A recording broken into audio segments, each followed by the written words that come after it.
देश में वैक्सीन आई, लोगों में उल्लास हुआ, आम बजट पेश हो रहा है देश में। क्या कुछ समझ रही हैं अयोध्या में, खासकर तमाम सारी अयोध्या की महिलाएं हैं, हम इनसे ही सबसे पहले पूछते हैं कि इस बजट के माध्यम से क्या देख रही हैं, क्या कहेंगी आप? कल बजट पेश हो रहा है, किस तरह से देख रही हैं और क्या उम्मीदें हैं? जो बजट पेश होने वाला है उससे हम लोगों को बहुत उम्मीदें हैं। हम चाह रहे हैं घर की ज़रूरत की सामान, तेल, साबुन, सर्फ और गैस सिलेंडर, खासतौर गैस सिलेंडर, बिजली का बिल, ये सब चीज़ें जो है कम से कम में हमको मिले। जी बिल्कुल, यही सवाल हम आपसे करेंगे, किस तरह से देख रही हैं और क्या उत्साह है? जी हम भी यही चाह रहे हैं। सबसे पहले तो गैस सिलेंडर का दाम कम होना चाहिए, और जो है हमारी बिजली के बिल पे भी ध्यान देना चाहिए, उसको भी मतलब सस्ता करना चाहिए कुछ पहले से, क्योंकि बिजली का दाम भी बहुत बढ़ जा रहा है। बिजली का बिल सस्ता होना चाहिए, आप क्या कहेंगी?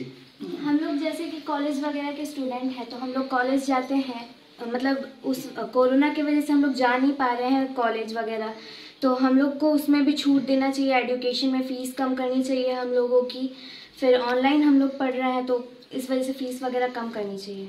ऑनलाइन शॉपिंग आप करती हैं, घर बैठे सामान मंगाती हैं, क्या उसमें भी जो है कुछ सस्ता होना चाहिए? वो तो वैसे भी सस्ता आता है। जी जैसे हम लोग मार्केट से या ऑनलाइन सामान खरीदते हैं उस पर भी टैक्स काफ़ी ज़्यादा है, या कपड़े हुए या सामान हुआ उस पर काफ़ी ज़्यादा टैक्स है, तो उस पर भी कम। देश में वित्त मंत्री महिला हैं, वह समझती हैं कि आखिर किन किन सामानों को सस्ता किया जाए, जो किचन का बजट जो है काफी कम होगा, क्या कहेंगे आप? जैसे राशन, तेल, दाल, सब सारे चीजें महंगे हैं, तो जीएसटी हटाना चाहिए। जीएसटी हटाना चाहिए, आप क्या कहेंगी? अब देश का बजट इतना हो कि देश की प्रगति बस हो, गरीबों को अधिकार मिले, खुशियों से घर घर भरा रहे, महंगाई बस और ना बढ़े, देश मेरा बस आगे बढ़े। मैं तो यही चाहती हूँ, क्योंकि हमारी वित्त मंत्री जी भी महिला हैं, तो उनसे हम लोग को बहुत उम्मीदें हैं कि वो जो भी बिल बनाएंगी महिलाओं के हित में ही बनाएंगी, और हम लोग जो है किसी भी चीज़ से वंचित ना रहें।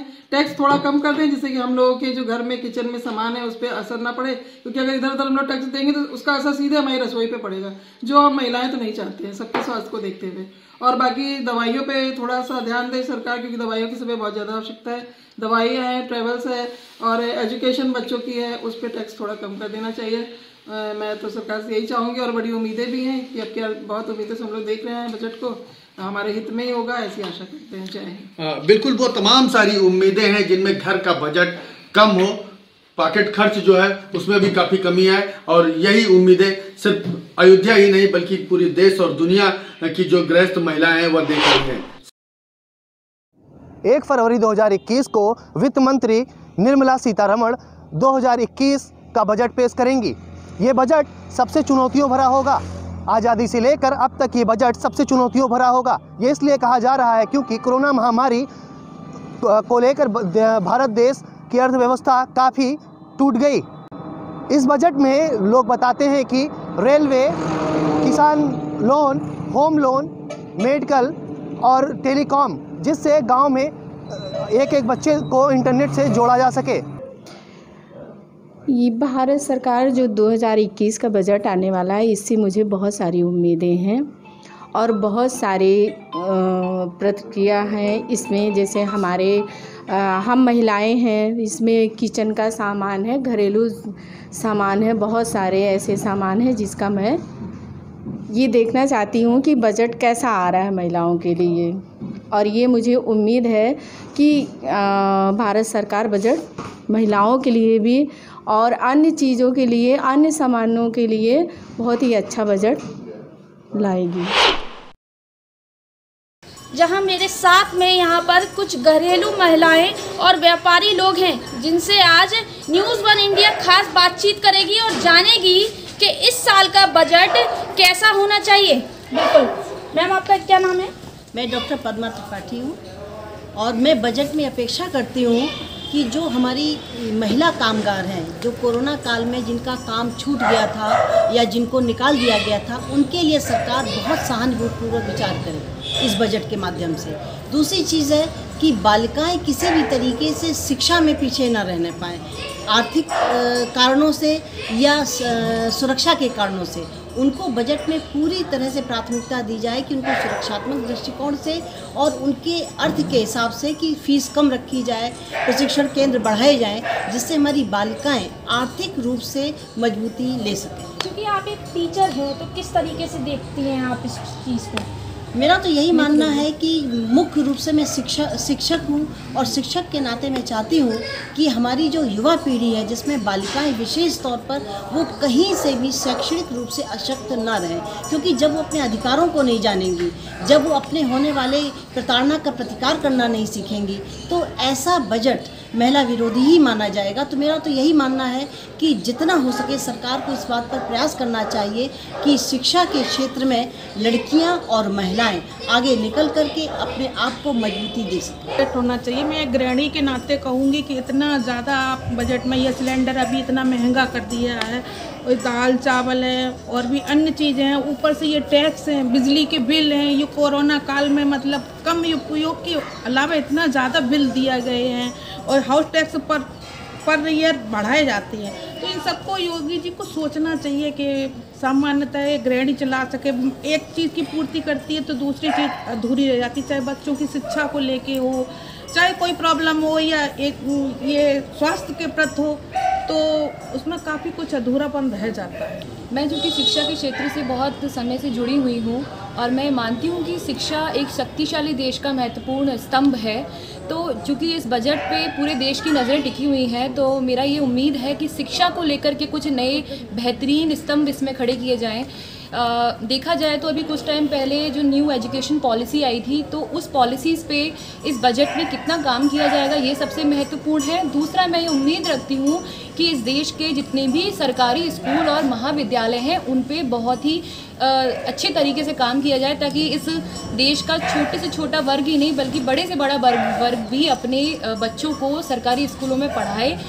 बजट निश्चित रूप से ही बहुत अच्छा होगा, क्योंकि बजट महिला को लेके होगा, क्योंकि हमारी जो वित्त मंत्री है वो एक महिला है। निश्चित ही रूप से जब एक महिला घर संभालती है तो बजट पूरे महीने का बहुत अच्छा बनाती है। तो ऐसे ही हमारी वित्त मंत्री सीतारमण जी बहुत अच्छा बजट पेश करेंगी, मूलभूत सुविधाओं का ध्यान रखकर शिक्षा स्वास्थ्य पर ध्यान देंगी। बजट में आप क्या चाहती हैं, सरकार आपको क्या दे? मुझे लगता है कि महिलाओं की शिक्षा एवं सशक्तिकरण पर और काम किया जाना चाहिए। वैसे तो महिलाओं की स्थिति काफ़ी सुधरी है शिक्षा के क्षेत्र में, लेकिन इसे और सुधारने की आवश्यकता है। इसके लिए सरकार थोड़ा क्योंकि सरकार इस बार जो बजट पेश करे उसमें जो लघु उद्योग है उस पर ध्यान दें, क्योंकि क्या होता है हमारे देश में सिर्फ 30% बजट ही हम महिलाओं तक पहुंच पाता है जी। इसके वजह से क्या है, अगर मुझे कुछ स्टार्ट करना है अपना कुछ काम, हम सोचते हैं कि स्मॉल बिजनेस में स्टार्ट करें, तो उसमें हमें बजट एलोकेशन आता ही नहीं और टैक्सेशन हमें पता नहीं है, और बहुत सारी जगहों पे ऐसा है कि महिलाओं को पता ही नहीं है। जी, ये बजट का जो कार्यक्रम आपके चैनल के माध्यम से मैं ये बताना चाहती हूँ कि जो हमारी बहनें हैं ग्रामीण एरिया में, उनके लिए हर ग्रामीण स्तर पर एक ऐसी स्वस्थ कार्यकर्ता होनी चाहिए जिसको पूरी नॉलेज हो। बहनों में आजकल खून की कमी बहुत पाई जाती है, कुपोषण होते हैं, बच्चों में कुपोषित होता है। तो वैसे तो टीम होती है, लेकिन एक घर घर जाके ये समझ पाना और एक तय कर पाना थोड़ा सा कठिन काम है। तो हमारी सरकार को बजट के माध्यम से एक ऐसी कार्यकर्ता, एक ऐसे हर पंचायत स्तर पे एक डॉक्टर देना चाहिए, जिससे कि जो हमारे उसमें निरोगी एक माताएं निकलें, निरोगी कन्याएं निकलें, और जो स्कूलों में जो स्कूल होता है इंटर कॉलेज, डिग्री कॉलेज, उनमें एक हेल्थ काउंसलिंग की एक व्यवस्था अलग से हो। बजट के बारे में ये बोलना चाहूँगी, सबसे पहले जो आम महिलाएं हैं वो बजट के बारे में बहुत ज़्यादा पढ़ती भी नहीं है, सुनती भी नहीं, लेकिन अगर उनको ये मालूम पड़ता है कि मार्केट में हमारे खान पान की सामग्री महंगी हो गई है, तो वो ये चाहती है सरकार से कि ये सामग्रियों पर ज़्यादा टैक्स ना हो, और जिससे हम लोगों का जो घर का खर्चा है वो हमारे साथ में हम आराम से चला सकें। बहुत सारी उम्मीद है, क्योंकि पेंडेमिक के बाद, ये जो कोरोना काल के बाद ये पहला बजट आ रहा है, तो बहुत सारी उम्मीदें हैं कि स्वास्थ्य विभाग के लिए कुछ अच्छा होगा और एजुकेशन के लिए कुछ अच्छा होगा, क्योंकि ये साल सबसे ज़्यादा सफ़र किया है हम लोगों ने। एजुकेशन डिपार्टमेंट में सबसे ज़्यादा दिक्कत रही है, बच्चों के लिए दिक्कत रही है, तो फाइनेंस के ऊपर हम लोग की निगाह है। और गृहिणियों के लिए भी कुछ अच्छा है, क्योंकि गैस तो महंगी हो गई है, बाकी चीज़ें कुछ सस्ती हों, क्योंकि इस बार कमाई का ज़रिया तो सबका ही ठप हो गया था। तो फाइनेंस अब डिपार्टमेंट देखे, अब ये जो बजट ला रहा है वो कुछ ऐसा लाए कि जो मीडियोकर फैमिली है, जिसकी कमर टूट गई है, जो बाहर निकल के शायद कुछ मांग भी नहीं सकता था, और अपने लिए कुछ खड़ा भी नहीं हो सकता था। तो सबसे ज़्यादा ज़रूरत इस वक्त मीडियोकर फैमिलीज़ के लिए है। तो अनुरोध रहेगा कि कुछ आए ऐसा जो हम मध्यम वर्ग की महिलाओं के लिए, मध्यम वर्ग के लोगों के लिए कुछ सुखद अनुभव लाए।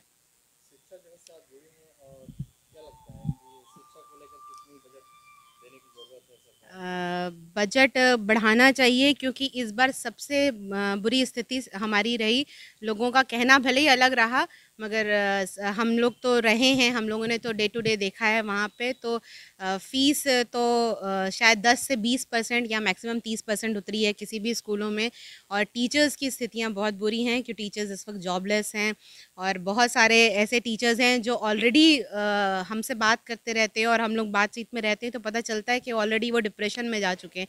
तो कुछ ऐसा बजट आए जो कि प्राइवेट स्कूल्स के लिए ही नहीं, सरकारी स्कूलों के लिए भी कुछ राहत लाए। हम प्राइवेट वाले तो वैसे भी इस बार काफ़ी परेशान रहे पूरे साल। तो ये साल आने वाला 20-21 तो 20-20 तो गया, 20-21 हम होप करते हैं कि हम लोग के लिए कुछ अच्छा आएगा। और ये कोरोना काल के बाद पहला बजट आ रहा है। हम गृहिणियों की यही उम्मीद है कि महंगाई इस बीच में बहुत ज़्यादा बढ़ गई है, यहाँ तक कि डेली के जो सब्जी और राशन वगैरह है बहुत ज़्यादा बढ़ गया है दाम, उसको थोड़ा सा कंट्रोल किया जाए। और पेट्रोल की वजह से भी बहुत ज़्यादा हर चीज़ का दाम बढ़ा है। तो अगर वो पेट्रोल डीजल का दाम नीचे हो जाए तो बाकी चीज़ों के दाम भी शायद सब कंट्रोल में हो जाएगा। और यही हम लोग की उम्मीदें हैं कि चीज़ें थोड़ी से हम लोग के हाथ में आ जाएं। बहुत ज़्यादा महंगाई बढ़ गई है, घर गृहस्थी चलाना बहुत मुश्किल हो रहा है। यही सीतारमन जी से हमारी उम्मीद है। बजट से व्यापारियों को बहुत उम्मीदें हैं। इस बार निर्मला सीतारमन अपना दूसरा बजट पेश करेंगी। बजट की खास बात ये रहेगी कि इस बार बजट प्रिंट नहीं होगा, बजट को नेट पर डाला जाएगा और व्यापारियों से राय ली जाएगी। देखिए, व्यापारी और दवा व्यापारी विशेष रूप से इस बजट से बहुत उम्मीद लगाए बैठा है। जिस तरीके से अन्य देशों में अगर आप देखें तो हमारे यहाँ भारत में कुल आय का एक आम आदमी की कुल आय का 60 से 65% वो दवाइयों पे और अपने स्वास्थ्य पे खर्चा करता है। अगर सरकार हमें इस पे राहत दे तो ये निश्चित रूप से घट के ये 30% तक आ जाएगा। और जिसे कम करने की बजट में जो हमें राहत चाहिए, दवाइयों के दाम कम कर दें, दवाइयों पे जो जीएसटी है वो कम कर दें। अभी कोरोना काल गया है, देखा है हम लोगों ने कि हमारे यहाँ स्वास्थ्य सेवाएं बहुत गड़बड़ है।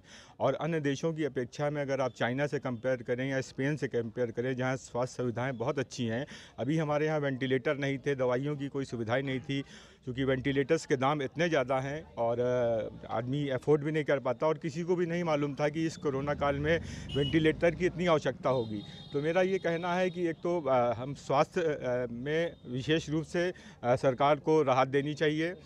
हेल्थ इंश्योरेंस को प्रमोट करना चाहिए। हेल्थ इंश्योरेंस को मैं कहता हूँ कि 80D में ले आएँ। 80D में लाने से ज़्यादा लोग अपना बीमा कराएंगे, और बीमा कराएंगे तो उनको उसका लाभ मिलेगा। आज जीएसटी जो हैगा जो मूल स्वरूप में आया था उससे भटक चुका है, तो जीएसटी के पुनर्गठन की बहुत ज़रूरी आवश्यकता है। इसके अलावा जो हैगा साझेदार फर्में जो हैं उनको जो हैगा व्यक्तिगत की तरह गणना की जाए या कंपनी की तरह जो उसमें गणना करके टैक्स की रिबेट दी जाए, क्योंकि ये सभी जो हैगा इससे जो हैगा जितनी छूट इस समय सरकार देती है उसका कहीं ना कहीं फ़ायदा जो सरकार चाहती है कि अगले वर्ष 11% की जीडीपी आए हमारी, तो तभी आ सकती है जब सरकार आज इस पर जो है नींव रखेगी। और हमें उम्मीद ये है कि मोदी जी जो है जिस तरह से देश को आगे ले जाना चाहते हैं वो इस विषय में कुछ ना कुछ ज़रूर सोच के रखे होंगे। लेकिन हाँ, ये सामने तभी आएगा जब परसों बजट आएगा। जिस तरह से व्यापारियों ने बजट में हर बार साथ दिया है, यहाँ पर युवा व्यापारी भी हैं, वो क्या सोचते हैं इस बार का जो बजट है वो प्रिंट नहीं होगा। हमारे साथ सुशांत जी हैं, सुशांत जी से जानकारी लेते हैं। क्या कहेंगे सुशांत जी आप? देखिए, इस बार जो जानकारी मिली है कि इस बार बजट जो है वो छप नहीं रहा है, इसको डिजिटली पेश करा जाएगा। और उसके बाद माननीय वित्त मंत्री निर्मला सीतारमण जी ने कहा है कि वो समस्त व्यापारिक संगठनों से उसके ऊपर विचार मांगेंगे। तो हम उनके इस कदम का स्वागत करते हैं, लेकिन साथ साथ यह भी चाहेंगे कि अगर सरकार को व्यापारियों पर भरोसा जताना है तो जो सुझाव जाए उनको इम्प्लीमेंट भी करा जाए। ये सिर्फ कोरी एक तरीके से बयानबाजी ना हो जाए, क्योंकि अगर मोदी जी को $5 ट्रिलियन का लक्ष्य जो उन्होंने रखा है अर्थव्यवस्था का, उसको पाने के लिए व्यापारियों को बराबर का एक साझेदार देना पड़ेगा और उनको सम्मान देना पड़ेगा। मेरी सरकार से यह भी मांग है कि पेट्रोल और अल्कोहल को जीएसटी के दायरे में लाया जाए, ताकि उससे व्यापारियों को एक राहत मिलेगी। और बहुत ही अच्छा इससे जीएसटी में लाने से जो महंगाई बढ़ रही है लगातार, उस पर लगाम लगाई जा सकती है। बढ़ेगा जी, बजट आएगा सरकार के पास, आपका ये मानना है। हमारे साथ बंटी भैया भी हैं, राजीव श्रीवास्तव जी, क्या कहेंगे आप? आलोक जी, चूँकि व्यापारियों ने हमेशा सरकार का खजाना भरा है और कोरोना काल में व्यापारियों पे बहुत बड़ी मुसीबत आई है। हम लगभग 7-8 महीने हाथ पे हाथ धर करके जनता की सेवा, सरकार की सेवा में लगे रहे, जनता की सेवा में लगे रहे। हम एक मजबूत राहत पैकेज की मांग करते हैं। जो 20 लाख करोड़ की घोषणा सीतारमण जी ने किया था, मोदी जी ने किया था, वो अभी तक हम लोगों तक नहीं पहुंचा है। उसकी मजबूती से निगरानी की जाए और हम लोगों तक पहुंचाया जाए, और मजबूत राहत देने के लिए एक पैकेज की पुनः मांग करते हैं। रमेश केसरवानी जी जो व्यापारियों के बड़े नेता हैं, वो भी हमारे साथ मौजूद हैं, जो व्यापारिक संगठनों की मांग हमेशा रखते रहते हैं। स्वागत है आपका न्यूज़ 1 इंडिया में, क्या कहेंगे आप? मैं उत्तर प्रदेश सरकार एवं केंद्र सरकार से निवेदन करूंगा कि पेट्रोल और डीजल का दाम अगर कम कर देती है सरकार, तो महंगाई पे कंट्रोल होगा। और ऑनलाइन शॉपिंग जो हो रही है, इस पर केंद्र सरकार पूर्णतः रोक लगावे। अगर रोक नहीं लगाती है तो इस पर 5% स्टार्ट टैक्स लगावे, ताकि उन लोग का माल महंगा बिके, हम लोग का माल सस्ता बिके। तो देखिए, व्यापारी ये चाहते हैं कि व्यापार ऑनलाइन ना हो, और अगर हो तो उस पर टैक्स लगे। हमारे साथ युवा व्यापारी मौजूद हैं, क्या कहेंगे आप? जो व्यापारी ने माल ख़रीदा है लॉकडाउन में, वो माल बिका नहीं है, और जो लोन व्यापारी का चल रहा है उसकी EMI कम करी जाए, और इसका टाइमिंग बढ़ाई जाए, और ब्याज इसका माफ़ किया जाए। ये सरकार से हम चाहते हैं। हाँ, व्यापारियों को दिक्कत तो काफ़ी हुई है। कुछ महिला व्यापारी भी हैं, उनसे जानकारी लेते हैं। नीलम जी हमारे साथ हैं। किस तरह से व्यापार आपका? काजल जी हैं, क्या असर पड़ा है आपके व्यापार पर? जी, व्यापार का सिलेंडर पे बात कर, सॉरी जी बताएं। जी, सिलेंडर पे है। जिस तरह सिलेंडर के दाम दिन पे दिन बढ़ते जा रहे हैं, एक महिला के लिए कोई भी चीज़ का अगर थोड़ा भी दाम बढ़ जाता तो अस्त व्यस्त उनको करने में थोड़ी कठिनाई हो जाती है, क्योंकि केवल एक दाम बढ़ जाने से दिन पे दिन सिलेंडर के दाम बढ़ते जा रहे हैं। सरकार से निवेदन है कि जो भी 500 रुपये तक सिलेंडर कर दिया जाए, जी 500 रुपये तक सिलेंडर कर दिया जाए, क्योंकि बजट हिल जाने पे गृहस्थी की पूरी चीज़ हिल जाती है। जो चावल आप 20 रुपये किलो हम लोग लाते थे, अब वो 35 रुपये 40 रुपये किलो हो गई है। अगर हम महिलाएं इस बजट को नहीं सही करेंगे तो अपने लिए भी कुछ चीज़ें, अगर हम चाहते हैं कि आज कोई 30 त्यौहार हो, अगर एक साड़ी ले ले तो सोचने में बहुत समय सोचना पड़ जाता है कि क्या हम एक साड़ी ले सकते हैं। तो हमको भी जीने का अधिकार है, तो एक साड़ी बचत करने के लिए भी हमको सरकार इतना तो हक दे दे। धन्यवाद। आप क्या कहेंगी?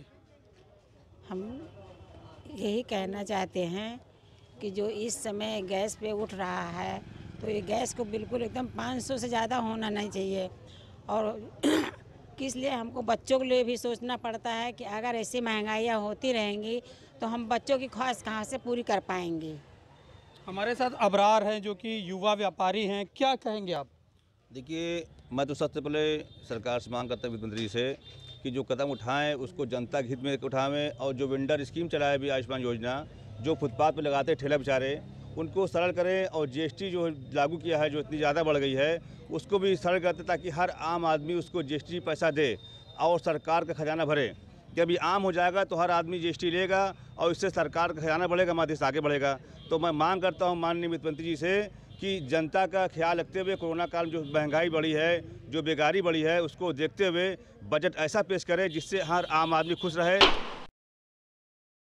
2021 में आने वाला बजट हर बजट की अपेक्षा कुछ अलग ही लेकर आएगा, क्योंकि जिस तरह से 2020 में कोरोना काल के चलते लोगों को काफ़ी कठिनाइयों का सामना करना पड़ा, इसको देखते हुए मोदी सरकार अब 2021 में बजट पेश करने जा रही है। और इस बजट में क्या क्या सुविधाएं होनी चाहिए, क्या क्या चीज़ें होनी चाहिए, हमारे साथ कुछ व्यापारी भी मौजूद हैं। सर, क्या नाम है आपका? मेरा नाम मिलन पाल है। सर, बजट लेके आ रही है मोदी सरकार, क्या चाहते हैं कि इस बजट में क्या क्या चीज़ें होनी चाहिए, क्योंकि कोरोना में जिस तरह से व्यापारियों को व्यापारियों परेशान रहे, व्यापारी खूब परेशानियों का सामना भी करना पड़ा, इस पर बजट में क्या क्या चीज़ें? देखिए, इस बार का बजट तो सरकार को जो है कम से कम कुछ राहत भरा होना चाहिए, क्योंकि हम लोगों को कोरोना काल में जो क्षति हुई है उसकी क्षतिपूर्ति तो कहीं से भी संभव नहीं है, परंतु सरकार को चाहिए कि हमारे ऊपर जो नुकसान हुआ है उसकी भरपाई के लिए जैसे इंटरेस्ट रेट ऑफ इंटरेस्ट को डाउन करे, जिससे जो है हम लोग EMI और सब चीज़ों में जो है फ़र्क आएगा। और रेट ऑफ इंटरेस्ट जब डाउन होगा तो उससे हर चीज़ अच्छी हो जाएगी, क्योंकि कोरोना काल में बहुत लोग अपना पैसा नहीं दे पाए हैं EMI का, और इससे जो है बहुत लोग परेशान हैं, क्योंकि सैलरी भी लोगों को आधी मिली है और आम जनमानस को बहुत क्षति हुई है। अब सरकार को चाहिए रेट ऑफ इंटरेस्ट डाउन करना चाहिए। दूसरी चीज़, किसानों के लिए भी इसमें जो है कुछ फ़ायदे वाला होना चाहिए, क्योंकि 2020-22 में बोला था किसानों की आमदनी दोगुनी होगी, उसके लिए भी कुछ सोचकर ऐसा प्रावधान होना चाहिए जो आमदनी दोगुनी हो जाए, जिससे जनता लाभान्वित हो।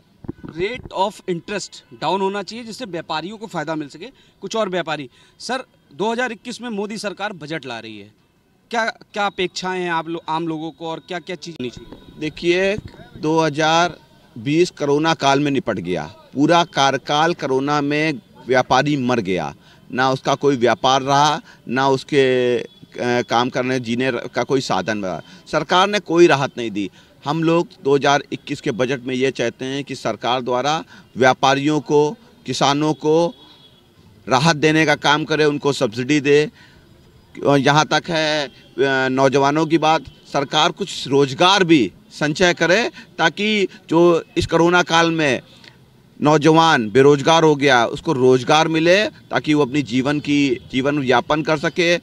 और जो रोजगार में सरकार द्वारा जो टैक्सेशन लगाई से महंगाई बहुत बढ़ गई है। पेट्रोल 84 रुपये बिक रहा है, डीजल 80 रुपये बिक रहा है, गैस सिलेंडर 700 रुपये 690 रुपये बिक रहा है। सरकार को इन चीज़ों पर भी ध्यान रखना चाहिए। कोरोना में आम आदमी अपने व्यापार से मर गया, उस पर से महंगाई से मर गया। सरकार को इन चीज़ों में ध्यान रखना चाहिए ताकि इसमें सरकार जनता को राहत मिल सके। तो आपने देखा, व्यापारी चाहते हैं कि इस बजट में कुछ ऐसा हो जिससे लोगों को लाभ मिल सके। और भी कुछ लोग हैं।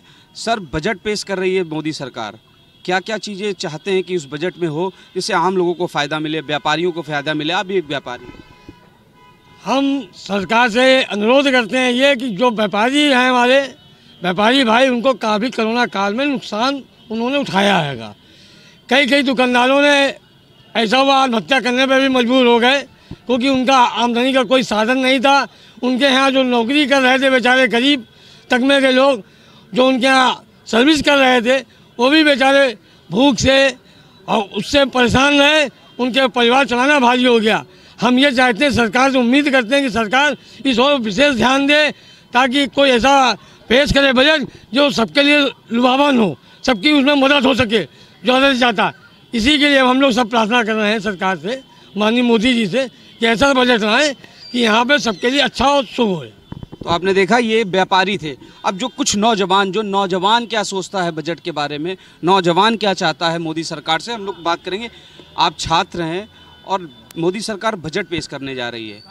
छात्र होने के नाते आप क्या चाहते हैं कि बजट में कौन सी ऐसी चीज़ें हों जिससे कि लोगों को फ़ायदा मिले, आप छात्रों को फ़ायदा मिले?